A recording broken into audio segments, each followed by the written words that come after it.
Today on Growing Bolder, Overcoming Adversity, Mike Leonard shares our common desire, our powerful need to keep on pedaling.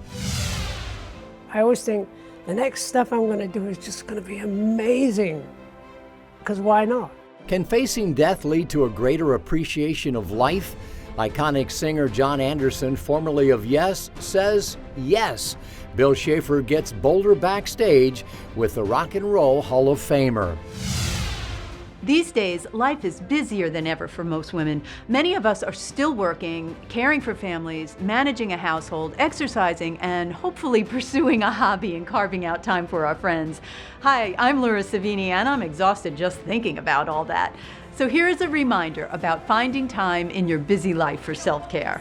These stories and more today on Growing Bolder. We're not made to withdraw from life. We're made to seize each moment and to value every breath. We're made to be bold, to take risk, and to help others. We are the most creative, fearless, passionate being that has ever walked the face of the earth. Don't identify with limitation. Embrace possibility. This is not the beginning of the end. This is the beginning of what's next. This is Growing Bolder.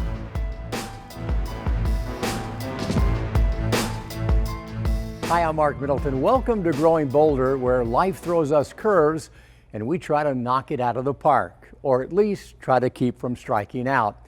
The need to overcome adversity is something that we all have in common. Some of us are better than others at finding a way to move forward in the face of that adversity. Today on In Common with Mike Leonard, Mike shares a story we can all learn from. Thanks, Mark. How people deal with adversity defines who they are. My friend and neighbor Mark Steffen is a tough guy, a veteran marathoner and Ironman triathlete. Then the accident, the paralysis, and his incredible, inspiring response.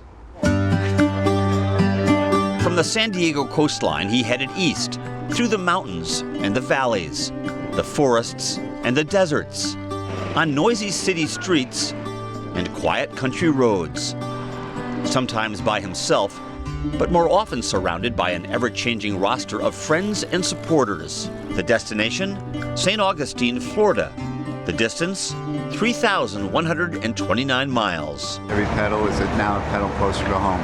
53-year-old Mark Steffen, a suburban Chicago resident and married father of 4, is a quadriplegic after fracturing his spinal cord in a bicycle accident almost 5 years ago. He wasn't supposed to walk, let alone ride again. But sheer willpower, If you think you're done, you're done. coupled with innovative treatments at the pioneering Rehabilitation Institute of Chicago, put Mark back on his feet. A few years ago, I chronicled his ascent to the top of Chicago's Willis Tower. And now, this bicycle odyssey, a fundraising effort for the Rehab Institute that got him going again.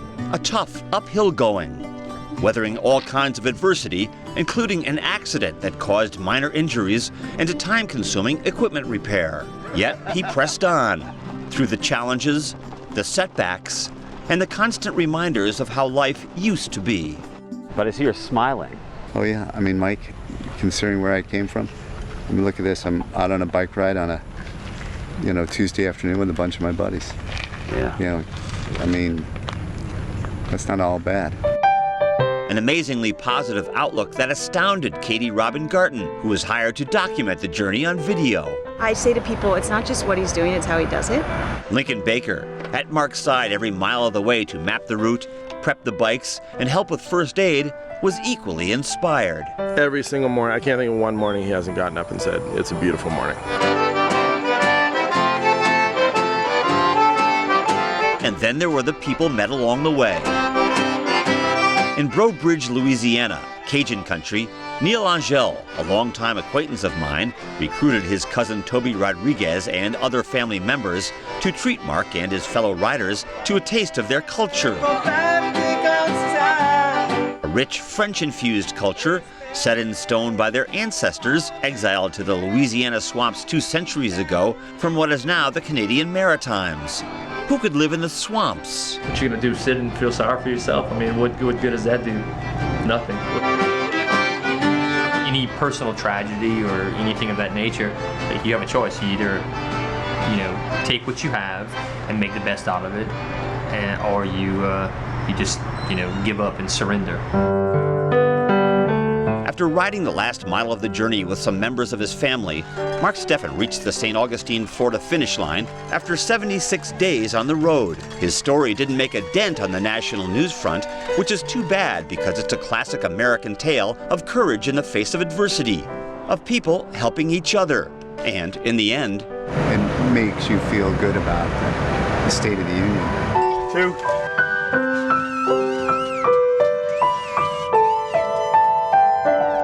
When the weather is good, Mark takes a daily stroll through our suburban Chicago town, shuffling slowly with his crutches. I can see him from my front porch, and he sees me, and he's smiling.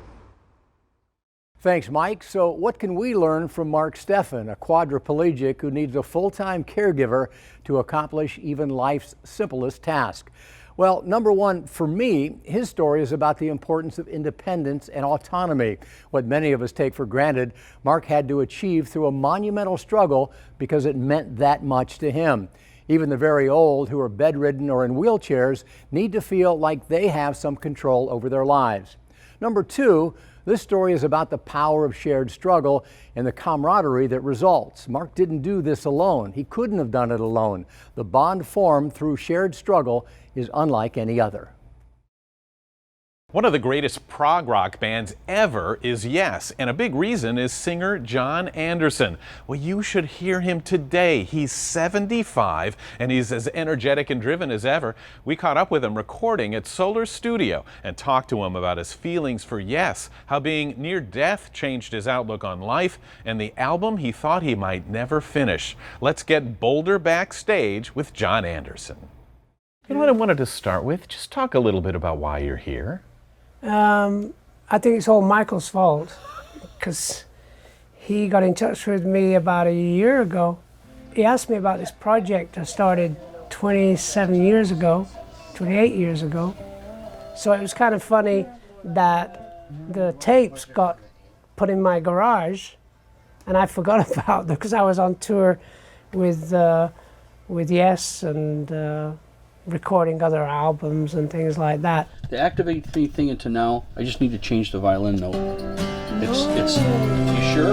Yeah. Okay. So Michael, bless him, we got together in California where I live, and he said, why don't you come over to Orlando and do some work on the tapes and make the music happen. It needs to be a little softer, doesn't it? Like as far as like sound. Yeah. Let me find Do you want me to wait a couple before I come in? No, come in right in. Like a bull in a china shop. It's been an ongoing 27 years later. We're finishing it. It's kind of crazy. To be as passionate as you are about creating Yeah. at this stage in your life. Well, these are the best years because, gosh, what else am I going to do? It's kind of, I'm creating more than I ever created musically, and I just added some more harmonies here and there. I think I re-sang 2 songs, and so we're sort of finishing the album over the next month or so and trying to get it into the world this coming spring. Are we sort of ready-ish?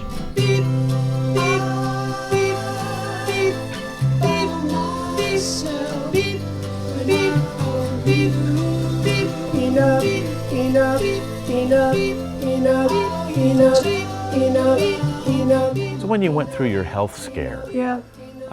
what did that do to you? Well, we all go through it. We all go through some problems health-wise. It's part of life, And my wife, God bless her, Jane, my Janie, she saved my life. I just stopped breathing. I had this very strong cough, that wheezing, and all of a sudden I couldn't breathe. And I staggered around in my house, and she helped me. And then they put me in a coma for 4 days. And that was that episode. It was a very funny year, 2008. I nearly drowned the New Year's Eve of 2008 in Kauai, and then I had this episode of stopping breathing, and then I had another problem that came through, and I think it was a combination of things that made me have to have 7 operations, one every 3 weeks over a period of 4 months, and you know, they just fixed my machine, my innards and stuff, and I've never been healthier or happier in my life.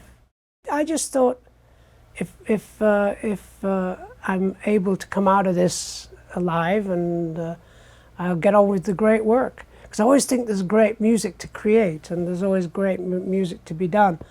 I always think the next stuff I'm going to do is just going to be amazing. Because why not? You know, you can't think on any other sort of level, really.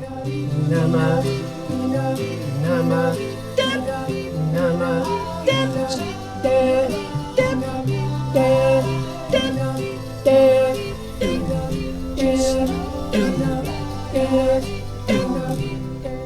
So many people, Jon, see life, many people in your industry too, see as a slippery slope. You know, after 30, 40, you're kind of like riding the wave. How do you look I'm the opposite way. What is it like in your 70s? Well, as I say, I'm healthier. I sing as strong as ever. I have a great friendship with a lot of musicians throughout my career, and I hold them very dear. You know, it's kind of interesting that sometimes you, like a family or a brother, musical brothers, we call each other, you know, and sometimes you don't agree with each other, and sometimes you don't see each other for 2 or 3 years, and then you get back together and so on. So music always brings you together. It's the music that makes it all worthwhile. Was it a blow when Yes moved on without you? Well, at the time, I'm a very strong-willed guy. You know, when Chris and Steve decided to throw me out of the band because I wasn't able to tour, I just said, okay, I'm going to go on tour as a solo artist. Something else that you have discovered that fascinates me, and I don't think enough people really get it because there's a lot of misconceptions about it, is meditation, the power of meditation. Yeah, we all do it in different forms. There's prayer, that time of silence in your mind, and when you're sitting in a garden or something like that. And I was fortunate enough to get a spiritual teacher to come into my life and teach me how to meditate sort of very deeply. You seem to have a real curiosity and affection for people, where many try to isolate. Well, you know, when you get success, you tend to think this is all that is, and then when all of a sudden you realize, you know, the world is full of so many incredible adventures, and you've got to learn to experience them.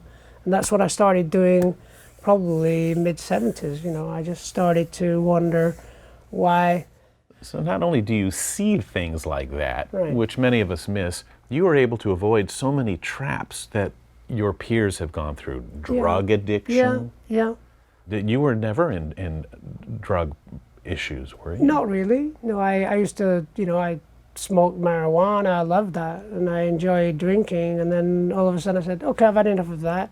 I'll just get on with life, and then I met my second wife, who was my angel. Okay, just mix them down into the song now. Yep.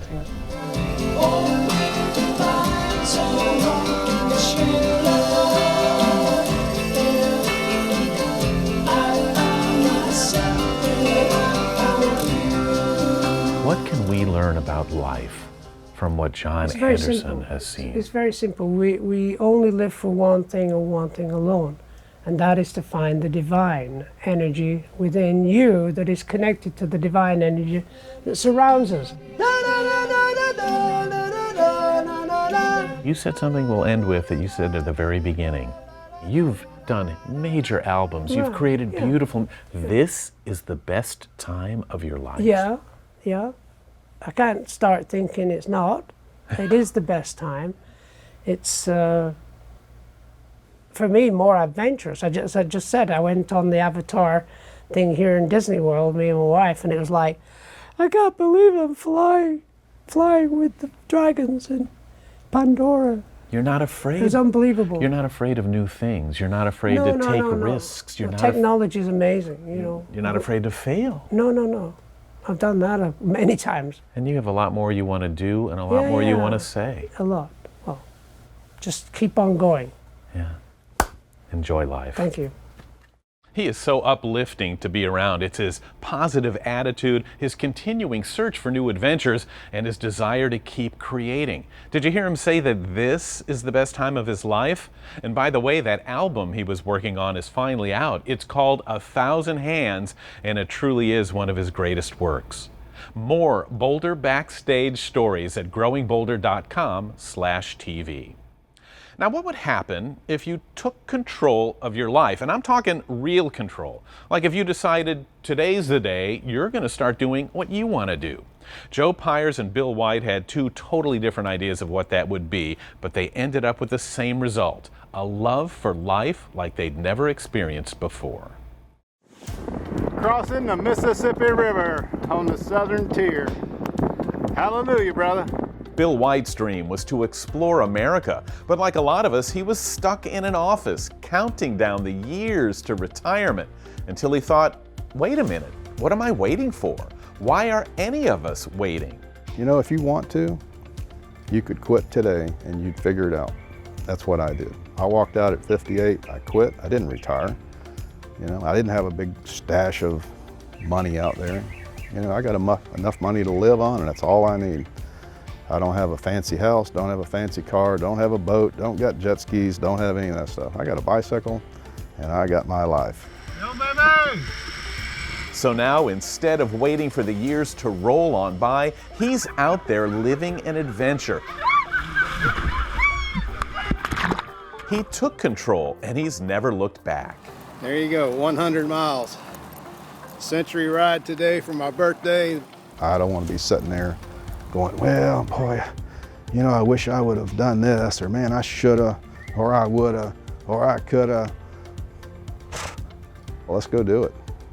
Let's get out there and go do it, because at some point you're going to get where you can't get out there and do it. You better go do it now. Stop wasting time. Joe Pyers always wanted to fly. One day, on his way to work, he saw a gyroplane in the sky, and he did something even he couldn't believe. He followed the plane, met the pilot, and before long, he bought one of his own. No, he never made it to work that day, but he realized something that too many of us miss until it's too late. There is a clock running. And if I didn't wake up to the fact there was a clock running, I wouldn't have decided what's really important in my life. And I got the bucket list, I guess. I didn't create the bucket list, but it dawned on me the same way it dawned on those people. You don't go on forever. There's a lot of parts of your life where you don't have the luxury, don't have the money, don't have the freedom. When you start getting to this age, some of that stuff goes away, and you better go back and reevaluate what you think's important. You know, I just can't imagine what else I would be doing and where else I would be doing it that I'd be having as much fun as I am.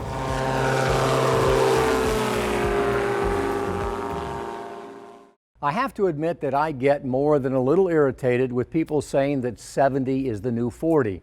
That's ageist because it implies that there is something wrong with being 70, and if someone is vital and active at 70, they're acting like a much younger person. No, 70 is the new 70, and there may be no greater example of that than Diana Nyad. Well, I must say, I've spoken about, you know, people living with, you know, limitations over their heads, but it's clear that we are a new generation. You know, my mother died at 82, and if I really figured it out, I'd say by the time she was 55, she was thinking, what a shame, I'm heading into old age. Not that she was a ballroom dancer. She did things, but her mentality was, life is kind of now passed me by. Whereas we're the rock and roll generation. We're the Vietnam War protesters. You know, we've seen that nursing home, and we've said there's still a lot left And there's so many of us who feel that way that we're now becoming a power. And I think younger people, our children, grandchildren, students are looking to us saying, you know, I don't know what anybody else thinks of 70, but that 70 I'm looking at, you know, that's the kind of 70 I want to be one day. A new survey confirms that there may be more stress these days on women than ever before. More women are working, and it turns out they are also twice as likely to be managing the household. 2/3 say they feel this heavy burden, and more than half say they have struggled mentally and physically because of it. Women in traditionally male-dominated industries often feel it the worst. Nancy Hiller is a woodworker. She remembers having to prove from the beginning that she deserved her position, starting at her very first day at woodworking school. There were no women. I was the only woman in that class. Instead of being intimidated, Hiller became emboldened to prove to herself and to everyone else that she could do it. Somehow I've always been okay with not fitting in. I'm not quite sure how that happened. Maybe it's a birth order thing. I was never the popular kid in our family. My sister was. I wasn't the cute one. I wasn't the one who was easy to get along with. But the added stress was always there and something she's always had to deal with. And it isn't just at work. Often the burden begins at home, juggling a career with raising a family, even jumping into the role of caregiver. Can I have my mommy my favorite hug? That is what happened to Beth Ann Weiss when both of her parents could no longer look after themselves. Want to take a walk with me? Weiss says the responsibility was overwhelming. Gotcha. You can't be in these situations and expect that anyone's going to come and help you. You feel so alone in this kind of caregiving. You know, no one can really relate to it unless they're in the situation. There are nearly 50 million people in a caregiver role. Caregivers carry such a heavy load that they can end up needing care themselves. 2 left, 2 right. You need to be in charge of your body and your mind, because when things start being thrown at you and you're not strong and you can't handle it, you're going to explode. You gotta put you on your schedule first. And if you don't, you're not gonna be able to handle all the curveballs that life throws at you. It is important, especially for women, to understand that whatever challenges life throws your way, you are not alone. Assembling a strong circle of family, friends, and healthcare professionals are key to staying strong. One thing that we all worry about is brain health. But the good news is there are several proven pathways to help keep our brains healthy. One way is through novel physical activity, which has been proven to develop new neural pathways and can help delay or even prevent Alzheimer's. So I learned to do this. I overcame the fear. Stephen Jepson is in his mid-70s and spends his days walking slack ropes, picking up marbles with his feet, and navigating a custom-made obstacle course, all to benefit his brain. My memory has become absolutely intense since beginning to do all this stuff. I don't forget things because it will develop new brain cells. It will cause you to be more creative. It will cause you to be more excited about life. Even simple things like brushing your teeth or preparing and eating food with your non-dominant hand encourages neurogenesis, a fancy way of saying it's never too late to grow new brain cells. Catch with my right, throw with my left, catch with my left, throw with my right, switch hands. That's what this does. It makes your memory better. It makes you feel just absolutely juiced and jazzed and revitalized. Stephen, when is it too late for someone to start this stuff? It's never too late. You can do it at any moment in time.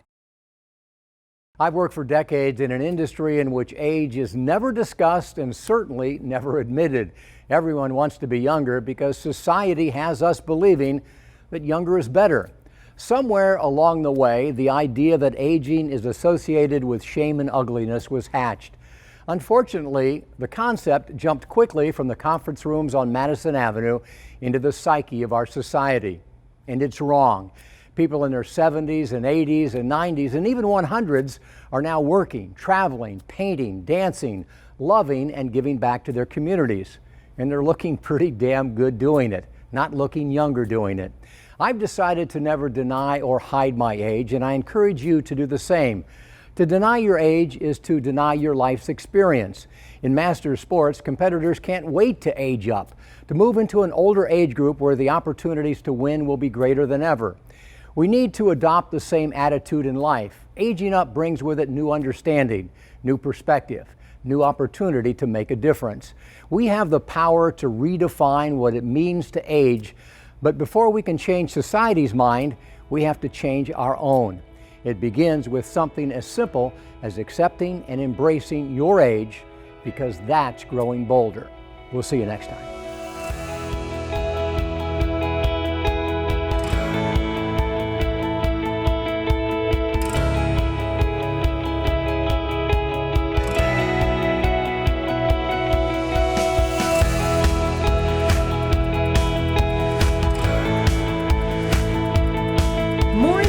About all of the stories you've seen here today is available at growingbolder.com/TV. And you can go bold when you connect with the Growing Bolder community on Facebook and Instagram. Get Growing Bolder magazine, 4 quarterly issues delivered to your home for $29.97 a year. A companion book, Growing Bolder by Mark Middleton, is available as well for $25 plus shipping and handling.